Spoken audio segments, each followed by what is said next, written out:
Hello, everyone. This is Natasha Parrilla, Director of Communications at AppleTree Institute. And today we have Daniela Anello, the head of schools at DC Bilingual. And I'm really excited about having her. And I'm going to let her introduce herself, and then we're going to go into some questions. So, Daniela, thank you for being here. Thank you so much for having me. And like you heard, everyone, my name is Daniela Anello. I am head of school at DC Bilingual Public Charter School. I have been part of the DC bilingual community for 16 years. So I have seen the shifts and the changes that have occurred throughout the course of time in the educational sector in DC. And I'm really proud of the work that's been done both at DC Bilingual, but also across the sector. And I'm happy to talk to you about that today. Thank you so much. Okay, so the first thing I'd like to talk about is tell me more about DC Bilingual. You all do so much for the community, with the events and so forth. How and so academically, how would you describe DC Bilingual in the early childhood education setting here in DC? And please go off topic if necessary.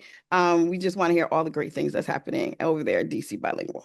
Thank you so much for asking. So I should start by saying that DC Bilingual was first created to support families and their children who were being serviced by Centronia, which is a nonprofit that started offering early child care services and adult education services to newcomers from Central America that needed a safe place to live and needed to learn how to navigate being in Washington, D.C., recognizing that they came with a host of experiences from Central America and South America that would require them to know how to navigate the new place of living, and which meant English as a new language to learn, also navigating, places to live and places to find resources that could support them with their everyday life.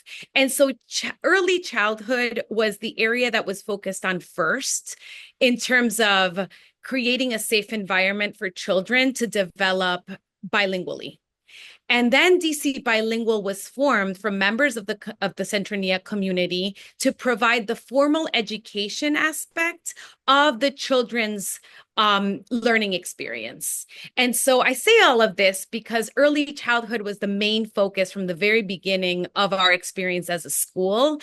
And our task was, how do you ensure that the school is centering culture, language, traditions, and values that the children bring from their heritage, and make that the main priority of what we try to get right when they go through their formal schooling. So DC Bilingual accepts children from pre-K3 to grade 5. And over the years, we have grown. So at first, we were feeding students right from the childcare. And over the course of time, we have grown as a school. And now we're educating kids from all over Washington, D.C., of all races, of all socioeconomic statuses, of all types of cultures and traditions and values that they bring from their home and from their heritage. So we're kind of this melting pot of amazing children and families. And we try to encourage all of our families to really embrace all of the elements of their culture and traditions that they bring, and also become bilingual and really confident in their ability to speak and write in Spanish and in English, and also embrace all cultures in the community that surrounds them. So again, it started with an early childhood focus, but it's developed for us up until 5th grade. And then once fifth grader, we actually have this celebration as we think about community and celebration and bringing together everything that children are learning.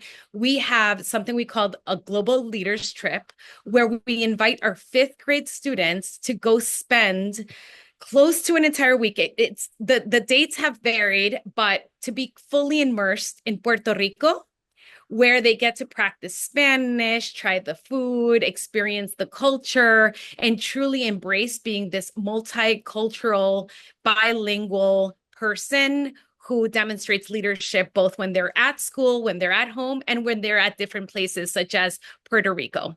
So that's a little bit in a nutshell of what we try to do at DC Bilingual and the type of education we try to give our students so that they can be the most well-rounded people who are fully embracing of who they are, their full identity, and all of the dimensions that make them who they are.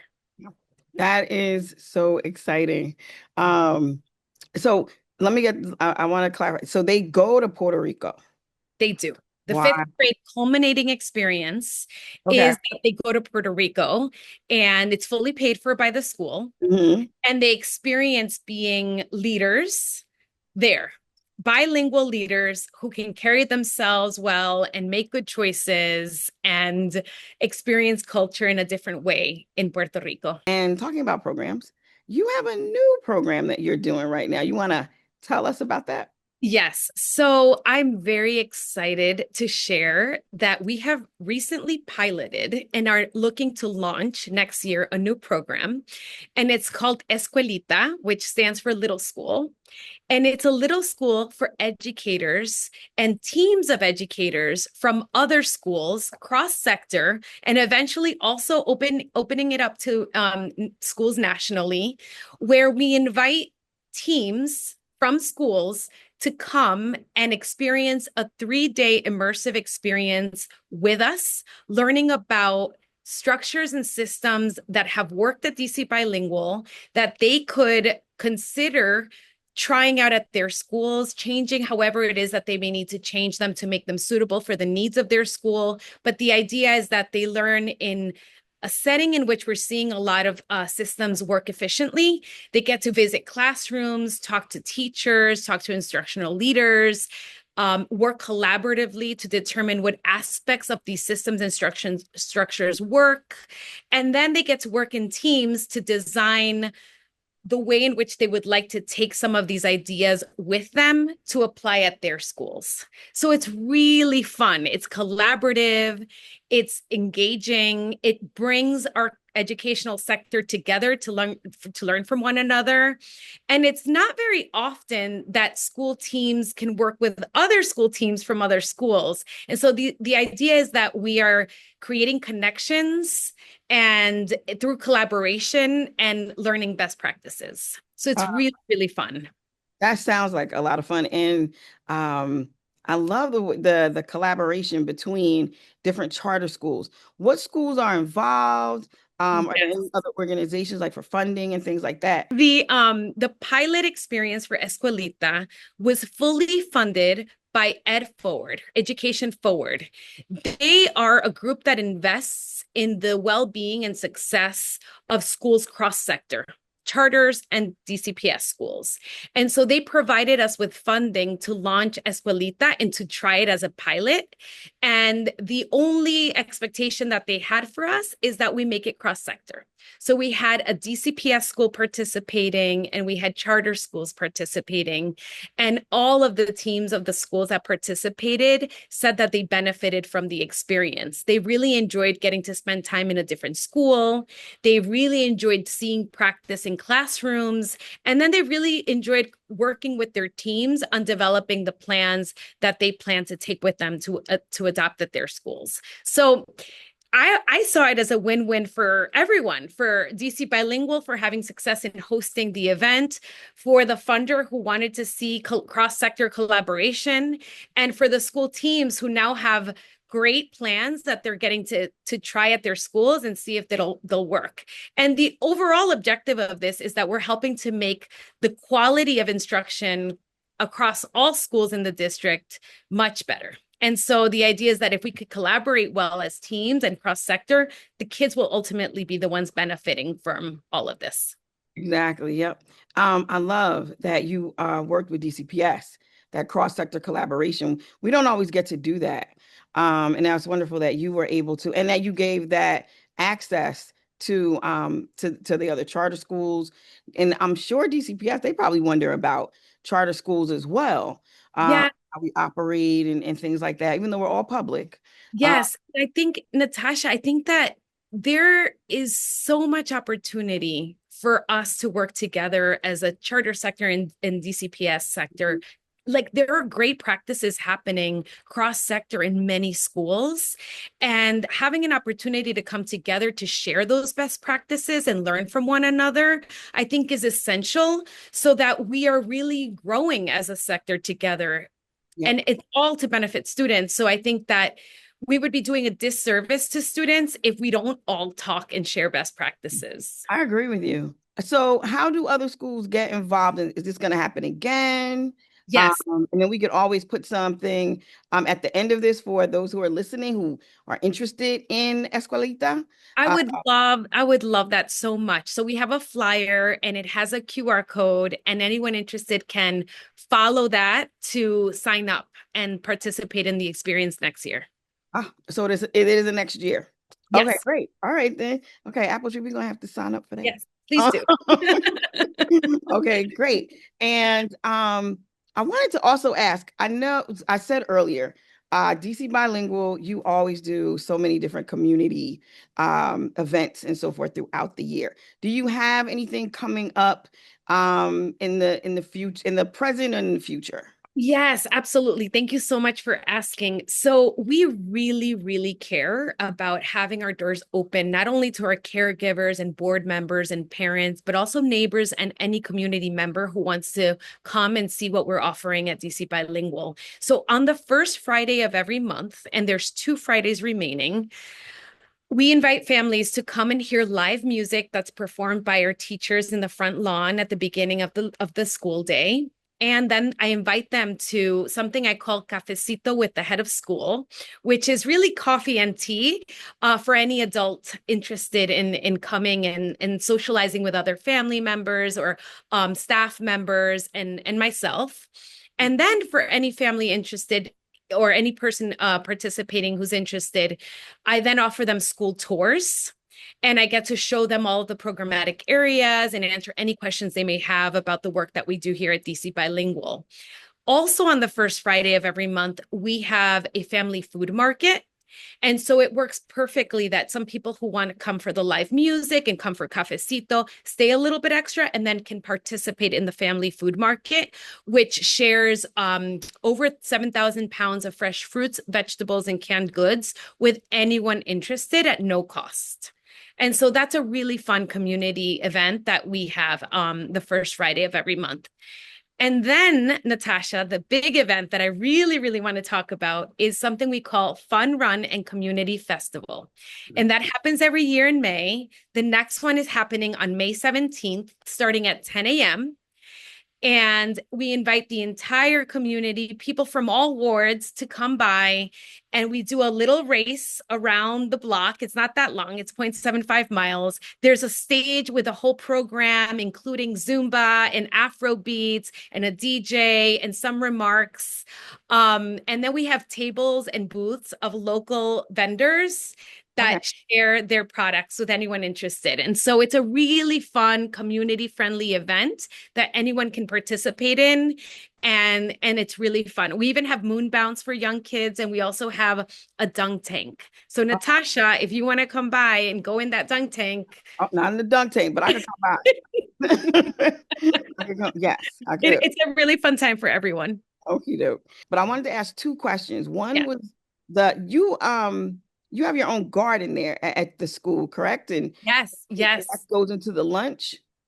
So we have an incredibly robust food and a gardening and food department, and it includes a beautiful garden, a beautiful school garden. I think it's the second largest school garden of any school in the Wow. district. Okay.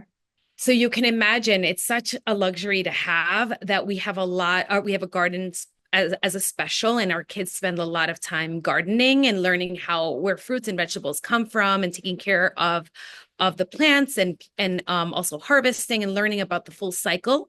Okay. We also have a koi pond where they get to feed the fish and get to see the cycle of life of our fish. We have a compost, and at lunch, kids are taught how to recycle and how to use the compost so that we can keep that aspect of knowing where your food comes from and where it ends up. and how to take care of the environment is a big part of the curriculum for food and wellness. And then we have a food laboratory, which is food lab is also a special at the school where our kids learn how to cook and they learn where various recipes come from, and that aspect is connected to the cultural aspects of the experiences we want to give our students, where there's so many cultures represented by our students in our community, our families, that we bring recipes from around the globe to teach our kids about and to teach them how to produce. So I actually have a personal story that I'd love to share with you, which is both my children attended DC Bilingual. Okay. My youngest attended when the food laboratory was already built. So she had cooking classes in the food laboratory all the time. I Mm. have to tell you that she is the cook of our house. She's the one that's the most comfortable in the kitchen, looking up recipes, asking us to buy various things so that she could try new recipes at home, loves it, and feels this natural energy around utilizing fruits, vegetables, and spices, and using those kitchen tools to produce delicious food. And so I thank DC Bilingual Mm. for having given her that experience, because I believe that a lot about teaching kids where food comes from and how to utilize it to produce delicious tasting food is giving them a chance to try it in a safe way where they are comfortable, right? They're comfortable with trying various things, and sometimes they taste delicious, sometimes they may not, and that's part of the learning.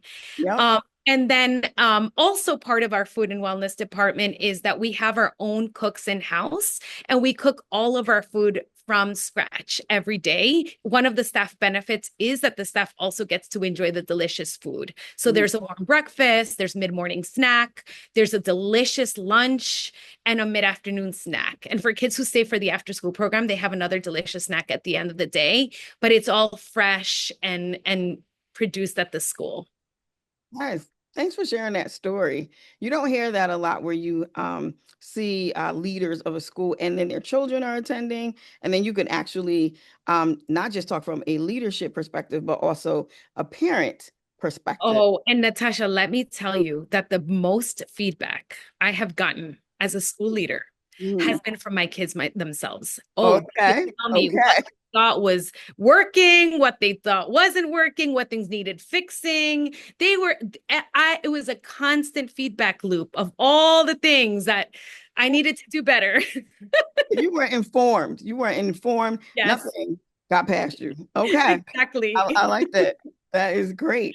Uh, and so that moves me to something special. Something is happening at DC Bilingual. You've been recognized by your board for Yes. the programs, the your leadership. Would you like to announce that or? How exciting. Thank you so much. I have been promoted to CEO of DC Bilingual, which is an honor, a true honor. I'm the first ever CEO that the school has had, so I will be a founding CEO. That will happen beginning July 1st, 2025. And the idea of this promotion, being a CEO, is that I could truly sit in a position where I can think strategically about the organization as a whole. It gives me the opportunity to think about more initiatives, more having more creativity around new programming and new partnerships and new things that we could create that could enhance the offerings that we're able to give our students, but also the sector.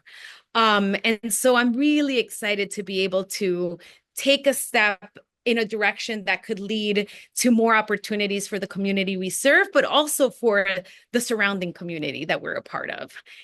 So I'm very honored, and I look forward to doing the best job I can. Congratulations. Thank you. You deserve it. Congratulations. It is well deserved.